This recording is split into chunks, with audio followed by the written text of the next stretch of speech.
Ashley Sauls, member of South African Parliament, reminded all of us that certain things have to be beyond politics, no matter what your view. If not I, then who?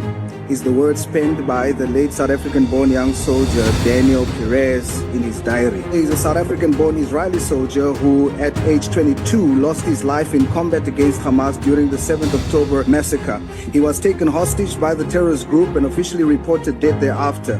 His remains is still in Gaza today. We request the House and the Football Ministry to advocate for the dignified return of this South African-born captain's body from Hamas. This act of compassion and humanity transcends political boundaries and speaks to our shared values as human beings. Bring them home. Bring Daniel home. You see, the value of human life, and knowing that you have to bring hostages home, that it is patently wrong in every possible way according to any code, whether you're Jewish, Christian or Muslim, and any fair-minded human being, that hostages which are being held against their will, live or dead, need to be returned to their families and should not be bartered with, should not be political tools for any type of expediency, to bring each and every one of them home independent of any view of what politics is all about. And you see, Parshat Achrei Mot Kedoshim, it says that regarding doing all of God's commands and mitzvot, it says, Asher Yaseh Ha'adam V'chai Bahem, and one should live in them. Our sages emphasize time and time again in Masechet Sanhedrin and Yuma and so many other places in the Talmud and Midrash that the Torah was given V'chai Bahem, V'lo Shiamut Bahem, to live in them. And one's allowed to desecrate Shabbat and Yom Kippur. There's almost nothing more important. There are certain values which are more important than life itself. Murdering others, infidelity, idolatry, but almost no values are more important than the value of life itself. That is what Torah Judaism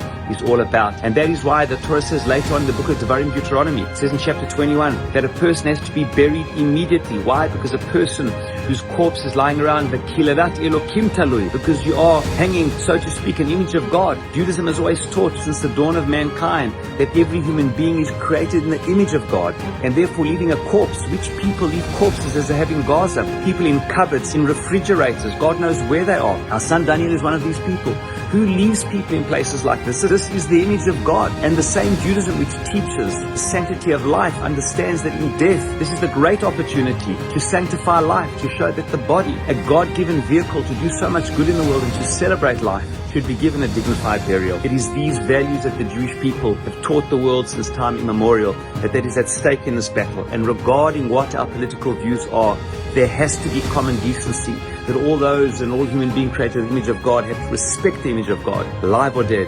That is what we hope and pray for.